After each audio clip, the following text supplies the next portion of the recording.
सिकंदराबाद विधानसभा क्षेत्र के आलूगड्डा बावी के समीप कल रात हुई तेज बारिश से क्षेत्र की सभी सड़कें जलमग्न हो गई। आसपास के कॉलोनियां बारिश का पानी आकर जम गया। उस क्षेत्र का स्थानीय पार्षद आर सुनीता ने जायजा लिया। यह ऐसा हो तो पार्षद ने इस समस्या को विधानसभा उपाध्यक्ष टी पद्माराव की दृष्टि में लाई।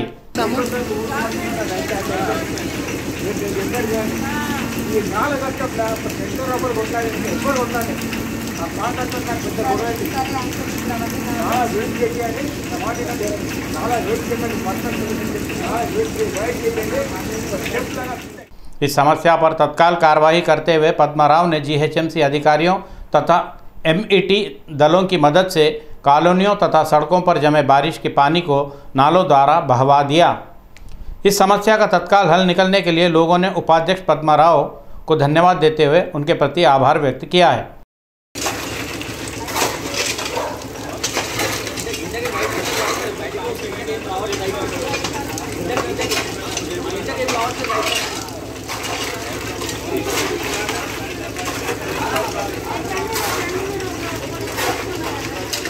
बेगम बाजार स्थित बर्तन बाजार पठानवाड़ी में गोशामल क्षेत्र के भाजपा विधायक राजा सिंह तथा पार्षद शंकर यादव ने पेयजल पाइपलाइन कार्यों का शुभारंभ किया। इस कार्यक्रम के पश्चात उन्होंने डिवीजन के विभिन्न क्षेत्रों का दौरा कर स्थानीय लोगों से उनकी समस्याएं सुनी। राजा सिंह ने लोगों से कहा कि आपको किसी भी प्रकार की तकलीफ हो, आप मेरी दृष्टि में ले आएं। उस समस्या को मैं अविलंब दूर करने की काम करूंगा।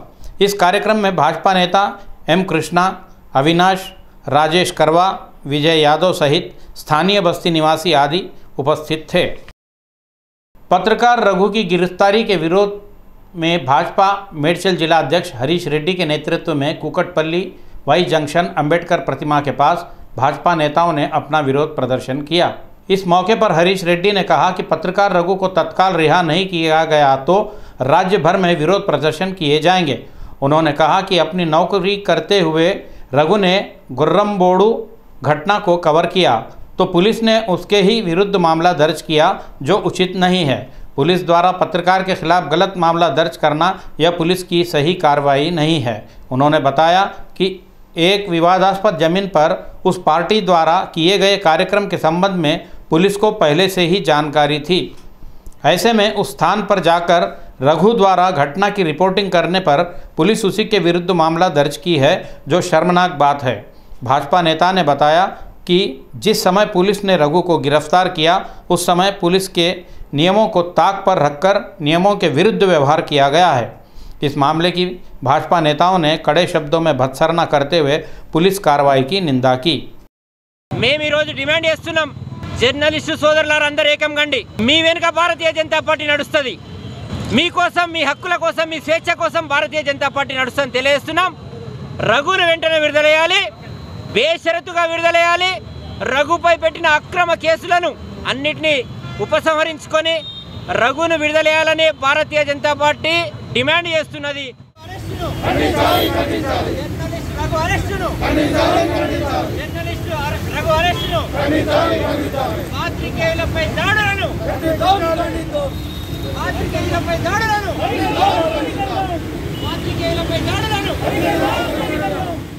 రాజకీయ నాయకులకు ఏదైతే కాంగ్రెస్లో గెలిచిన వారిని వారి పార్టీలో కలుపుకోవడము, మరి ఇక్కడ విలేకరులకు కూడా స్వేచ్ఛ లేకుండా వారిని వారి యొక్క కలంను ఆపాలనేటువంటి ఒక ఉద్దేశం ఏదైతే ఉన్నదో దానికి వ్యతిరేకంగా ఇలా గుర్రంపోడి యొక్క పోరయాత్ర చేసినప్పుడు మా భారతీయ జనతా పార్టీ కార్యకర్తలను కూడా లాఠీ చార్జ్ చేసి అక్కడ విలేకరుల మీద కూడా దాడి చేయడం జరిగింది।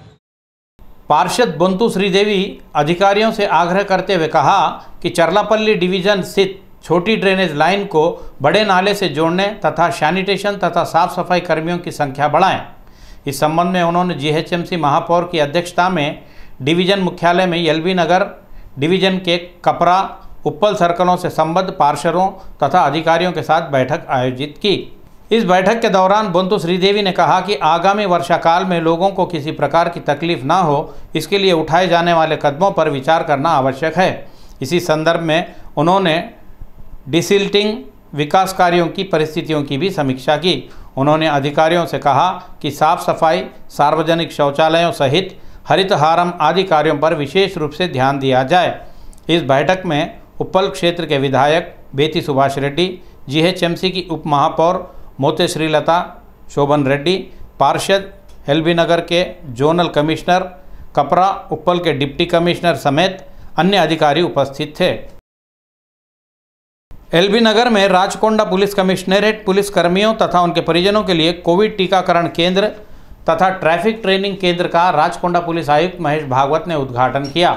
उन्होंने टीकाकरण केंद्र का दौरा कर पुलिस कर्मियों के परिजनों, डॉक्टरों तथा पैरामेडिकल से बात की। महेश भागवत ने बताया कि राचकोंडा पुलिस आयुक्तालय की परिधि में 12,000 लोगों को, जो पुलिस कर्मियों सहित उनके परिजन हैं, उन्हें कोविड टीका लगाया जाएगा। उन्होंने कहा कि इस विशेष टीकाकरण कार्यक्रम का आप सभी लोग उपयोग कर लेना चाहिए। उन्होंने साथ ही यह भी कहा कि हर कोई मास्क पहनकर कोविड नियमों का पालन करें। इस अवसर पर DCP traffic Srinivas, ACP Sridhar, police अधिकारियों समेत कई पुलिसकर्मी आदि उपस्थित थे।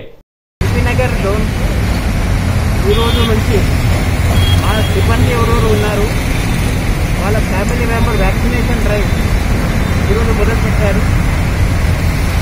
కోవిషీల్డ్ వ్యాక్సిన్ వాళ్ళకి ఇస్తున్నారు। ఈరోజు ఫస్ట్ డోస్, అది మళ్ళీ సెకండ్ డోస్ 84 డేస్ తర్వాత ఉంటుంది। ఈ వ్యాక్సిన్ తీసుకున్న తర్వాత ఎవరికి ఏమైనా స్వల్ప జ్వరం కానీ ఇంకా ఉంటే ఏం మందు తీసుకోవాలా దానికి సంబంధించి కూడా డాక్టర్స్ వాళ్ళకి చెప్తున్నారు। ఒక వారంలో మొత్తం ఈ ఎల్బీ నగర్ జోన్లో ఉన్న family members vaccination drive complete आई। नगर वासियों के लिए अत्यंत सुविधाजनक एवं गतिमान यात्रा सुविधा उपलब्ध करा रहा हैदराबाद मेट्रो रेल संस्था घाटे की मार से तड़प रहा है। वर्तमान में जारी कोरोना महामारी के कारण मेट्रो रेल अपने दैनिक क्रियाकलाप उथल पुथल के साथ चलाने तथा आशा के अनुरूप आय अर्जित नहीं कर पा रहा है। साथ ही मेट्रो संस्था को अपने कर्मियों का वेतन तथा रखरखाव का बोझ भी वहन करना बहुत ही कठिन हो गया है। इसी क्रम में विस्तृत परियोजना रिपोर्ट तैयार कर गत कई वर्षों से प्रतीक्षारत द्वितीय चरण के कार्यों को भी ब्रेक लग गया है।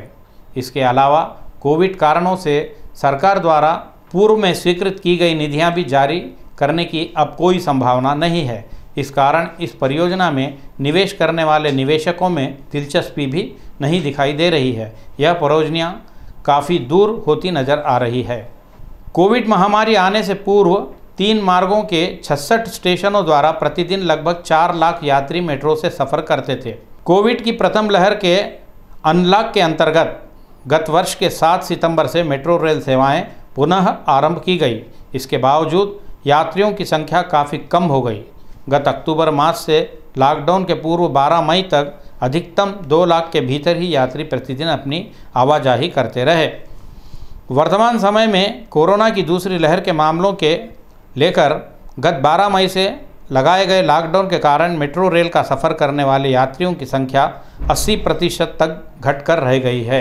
ऐसी जानकारी मिली है कि इस समय प्रतिदिन औसतन 20 से 30 हज़ार यात्री ही मेट्रो से सफ़र कर रहे हैं।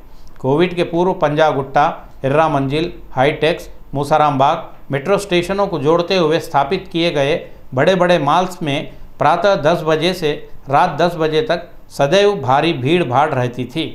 इसी क्रम में गत दिनों यात्री टिकटों, विज्ञापनों तथा माल्स द्वारा वार्षिक आय लगभग 1000 करोड़ रुपए होती थी। यह ऐसा हो तो कोरोना के कारण गत वर्ष 16 मार्च से मेट्रो रेल सेवाएं रोक दी गई थी, जिसे 6 माह बाद पटरियों पर लाया गया। फिर भी यात्रियों की मेट्रो के प्रति दिलचस्पी न होने से उम्मीदों के अनुरूप आय भी नहीं हुई। साथ ही माल्स द्वारा होने वाली आय भी घट गई। इन सभी कारणों से मेट्रो रेल घाटे के दलदल में फंसकर हाथ पैर मारते हुए तड़प रही है। दूसरी ओर यह सब ऐसा हो तो अक्टूबर 2020 से मार्च 2021 तक के वित्तीय वर्ष की समाप्ति के पूर्व मेट्रो रेल 916 करोड़ रुपयों के घाटे में थी। इसके बाद से इसके घाटे का क्रम बढ़ता ही जा रहा है, जिससे मेट्रो रेल संस्था को आर्थिक तंगी का सामना करना पड़ रहा है। यह भी पता चला है कि वर्ष 2020 के 16 मार्च से 7 सितंबर तक मेट्रो के सभी क्रियाकलाप ठप हो गए थे। उस अवधि के मध्य समय में मेट्रो संस्था को लगभग 1780 करोड़ रुपयों का घाटा हुआ है। इस घाटे के बावजूद मेट्रो रेल टिकटों, मालों, स्टॉलों के संचालन सहित विज्ञापनों द्वारा मेट्रो को 366 करोड़ रुपयों की आय प्राप्त हुई। इसके बाद संचालन व्यय, प्रशासनिक खर्चों, कर्मचारियों के वेतन आदि पर लगभग 280 करोड़ रुपयों का भुगतान किया गया। मेट्रो सूत्रों ने बताया कि 6 मासों में हुई यह आय रखरखाव के लिए ही सीमित हो गई है। हबीबनगर पुलिस थाना परिधि स्थित अफजल सागर क्षेत्र में संपन्न हुए एक जन्मदिन समारोह में कुछ युवकों ने हाथों में तलवारें लेकर वहां हलचल मचा दिया। अर्जुन यादव नामक व्यक्ति के जन्मदिन के मौके पर उसके कुछ मित्रों ने केक काटने के लिए बड़े बड़े तलवारों से केक काटने के बाद वहां गाने बजाकर नृत्य करने लगे। इस दृश्य को देखे स्थानीय लोग किसी अप्रिय घटना की संभावनाओं को लेकर भयभीत हो गए।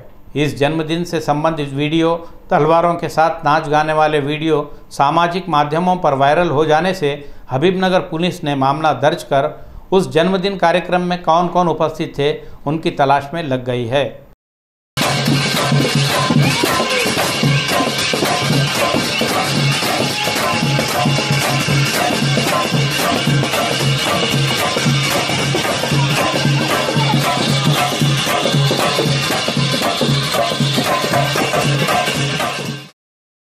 देश भर में ईंधन की कीमतें दिन प्रतिदिन विपरीत ढंग से बढ़ती ही जा रही है। तेल कंपनियां उपभोक्ताओं को लूटते ही जा रही हैं। एक दिन के विरामोपरांत देश भर में तेल की कीमतें ऊपर उठने लगी है। वर्तमान समय में ऑल टाइम रिकॉर्ड के तहत अधिकतम दरों की सीमा पर पेट्रोल की कीमतें आ गई हैं। ताज़ा तौर पर पेट्रोल की कीमतों में 29 पैसे तथा डीजल की कीमतों में 28 पैसों की बढ़ोतरी की गई है। अब बढ़ाई गई ताज़ा कीमतों के अनुसार आज हैदराबाद शहर में पेट्रोल की कीमत प्रति लीटर 99 रुपये 61 पैसे हो गई है, तो वहीं डीजल के भाव 94 रुपये 56 पैसे हो गए हैं। देश की राजधानी दिल्ली में 1 लीटर पेट्रोल की कीमत 95 रुपये 85 पैसे है, तो वहीं डीजल के भाव 86 रुपये 75 पैसे हो गए हैं। इस माह में अब तक 6 बार ईंधन के दाम बढ़े हैं, तो वहीं 4 मई से आज तक ईंधन के दाम 23 बार बढ़े हैं। पेट्रोल के दाम इस कदर आसमान को छूते जाने से मध्यम वर्गीय दुपहिया वाहन चालकों को पेट्रोल पंप तक जाना भी डरने लगा है। एक ओर कोरोना महामारी तो दूसरी ओर पेट्रोल उत्पादों की कीमतें क्रमिक रूप से बढ़ने को लेकर लोग महंगाई की मार से तड़प रहे हैं। देश के अधिकांश शहरों में पेट्रोल की कीमतें 100 रुपये के निशान को पहले ही पार कर लिए हैं। वहीं डीजल भी 100 रुपयों के निशान की ओर अग्रसर है। ज्ञातव्य है कि केंद्र सरकार ने कोविशील्ड वैक्सीन के दोनों खुराकों के बीच 12 से 16 सप्ताहों का अंतर निर्धारित किया है। अब ताज़े ढंग से केंद्र ने कुछ वर्गों के लोगों के लिए 2 खुराकों के बीच के अंतर की अवधि को घटाते हुए नियमों में संशोधन किया है। कुछ देश अपने देश में आने वाले विद्यार्थियों, कर्मचारियों, खिलाड़ियों को अपने साथ वैक्सीन लिए जाने संबंधी प्रमाण पत्रों को अनिवार्य कर दिया है। इन शर्तों के मद्देनज़र केंद्र सरकार ने इन श्रेणियों में आने वाले लोगों के टीकाकरण अवधि को घटा दिया है। यह ऐसा हो तो पढ़ाई के लिए विदेश जाने वाले विद्यार्थियों, विदेशों में नौकरी करने वाले लोगों, खेल खिलाड़ियों तथा टोक्यो ओलंपिक्स में भाग लेने वाले कर्मचारियों के लिए 84 दिनों के पूर्व ही कोविशील्ड की दूसरी खुराक लेने की अनुमति केंद्र द्वारा दी गई है। इन 3 श्रेणियों से संबद्ध लोगों की जानकारियों की समीक्षा कर द्वितीय खुराक की मंजूरी देने के लिए हर जिले में अधिकारियों की नियुक्ति उन राज्य सरकारों द्वारा की जाएंगी। इस नए संशोधन के अनुसार प्रथम तथा द्वितीय खुराक के बीच 28 दिनों का अंतर अनिवार्य होगा। इस बात की पुष्टि एवं विदेश जाने वालों के दस्तावेजों आदि की जांच संबंधित अधिकारी ही करेंगे। 31 अगस्त के भीतर विदेशों को जाने वाले इस अवसर का लाभ उठा सकेंगे।